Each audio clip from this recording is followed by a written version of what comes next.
Welcome, and thank you for tuning in. I'm Jan Trzaskowski, law professor at Aalborg University. This presentation is a reenactment of the commencement speech I delivered at the university in June 2025. Firstly, just so I don't forget, congratulations on your new law degree. Congratulations also to your parents and all the other people who are important to you. It is an honor to deliver this speech, also on behalf of the faculty. We are all very proud of you. I remember giving the students' graduation speech at this very university 28 years ago. I remember how proud my parents were, and I hope you can give your parents some credit and appreciation too. You may even realize that they are prouder of your achievements than you are yourself. When I started university in 1992, it was to the sound of U2, REM, and Nirvana. Shortly afterwards, in 1994, Kurt Cobain tragically took his own life. Then when I graduated 5 years later, the likes of the Spice Girls and Aqua dominated the music scene. Some might see this as a history of decay. Aqua's biggest hit, Barbie Girl, was released in April 1997, just before graduation. And the lyrics included the line, "You can brush my hair, undress me everywhere." In light of the Me Too movement, I'm not sure it would be acceptable today, but it was certainly a different time. It is probably a coincidence that the film 28 years later was released last week. However, it is perhaps revealing that it is a post-apocalyptic horror film. As a researcher, I love questions.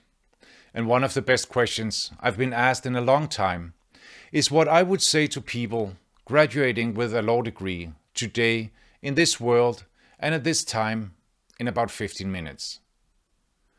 Recognizing today's media habits and attention span, I will answer with 3 short stories, followed by one piece of advice.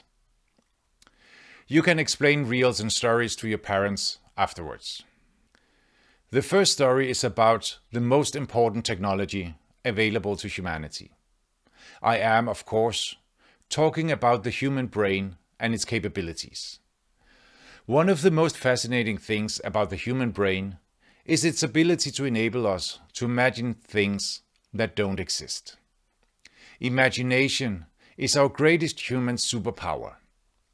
Through imagination, we can understand things from different perspectives and at varying degrees of abstraction.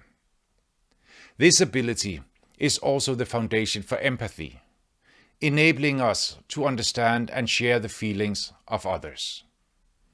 Thinking may be shorthand for all the things we can do with our brains, such as using our imagination and understanding emotions. Thinking is a way of exercising the brain. The more we do it, the better it gets. Therefore, thinking has a purpose in and of itself. In that vein, answers are merely a byproduct. As you have learned at university, reading, writing, and discussion are also means of thinking.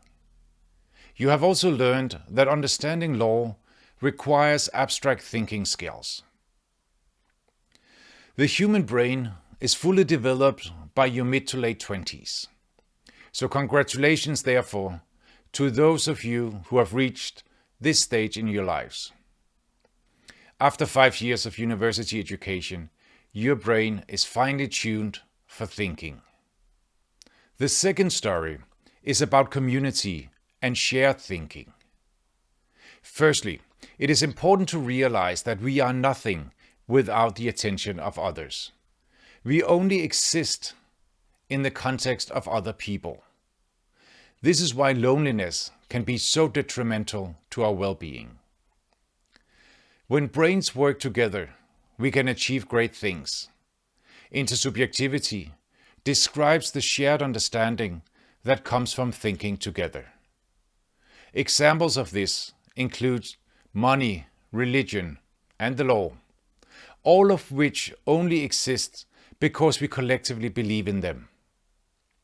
Law and society are social constructions. One idea is that a group of people with a shared culture and territory may constitute a sovereign state. However, such sovereignty only makes sense when it is respected. Remember that law and its institutions exist only as long as we share a common belief in them. Their existence may actually be more fragile than we realize. The third story is all about storytelling. We use stories to understand and explain the world around us. Therefore, we should always be curious about narratives and incentives. Storytelling and framing are common concepts in commercial and political marketing. They are used to sell ideas, hope, and dreams. Storytelling is also prevalent in law. For instance, when making laws, politicians create narratives about problems and solutions to support their arguments. In legal proceedings, lawyers use storytelling to convince judges and juries. The same applies when explaining and discussing the law. Community is perhaps the most important story of humanity. In essence, law is the story of community. We may disagree about the law, but we usually agree to rely on the law, which is the story of the rule of law. Once we recognize the importance of storytelling, we can then begin to understand and question the stories we hear and tell each other.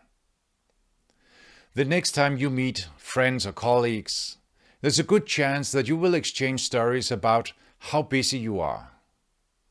100 years ago, Sigmund Freud described how people are forced to engage in constant mental activity and robbed of the time they need for relaxation, sleep, and rest, which leads to exhausted nerves. I will now give you a question to consider. What if contemporary stories about busy lives and the expectations of others are actually false? I will conclude this final story by quoting Aqua again. Imagination. Life is your creation. And now for the piece of advice. This is the important part. I encourage you all to take good care of your brains, values, and stories. Remember that there is usually a sensible reason behind any law. Recognize that the law may be designed to resist change for good reasons. Friction can encourage thoughtful consideration in law as well as in your life. Your brain is like a muscle. It grows stronger when you use it, and it weakens if you don't. Embrace navigating complexity and the abstract. Take on different perspectives and be curious about others' opinion. Challenge yourself. We live in a noisy society, one that rewards extremism and vulgarity. Conflict and polarization dominate our narratives. Recognize that your brain gets tired from trying to make sense of nonsense. Consider who might benefit from a society of people with weak brains and a lack of community spirit. I encourage you to design a thoughtful and immersive life. Appreciate and pay attention to all the boring things that actually work. Take ownership of your attention and be curious about how you think. Protect your mental sovereignty. Be curious, not only about the law itself, but also its context. Listen, ask questions, and be skeptical. As recent graduates, you are in a unique position to play dumb. If you don't understand something, ask why until you do understand. You may then realize that some narratives are not as compelling as they initially seem. The availability heuristic means that we tend to focus on recent and repeated information, and we also forget to ask what is left out. Which important stories are not yet being told? Use your imagination to discover these stories and share them with others. As I'm about to conclude my speech, I would like to add a footnote. If someone comes to you with a little black box and tells you that it can replace everything we have just discussed, I really hope that you will use what we have just discussed to question that. And also remember that a master's degree has no intrinsic value. Its value is derived from how you use it. You can think with both your brain and your heart. You can also think with your stomach, which stores your experiences and values. You can also think with your hands by learning a craft. But please don't think with your ass. We urgently need people with clever brains to create and share wise stories. And remember that imagination and creativity are the stuff that dreams are made of. The idea of a commencement speech is to mark the beginning of your new lives as Masters of Law. I hope you make the most of your brain and your degree. And as Aqua sings, "Come on Barbie, let's go party." "Oh, I'm having so much fun." Well, Barbie, we are just getting started. Congratulations again and good luck.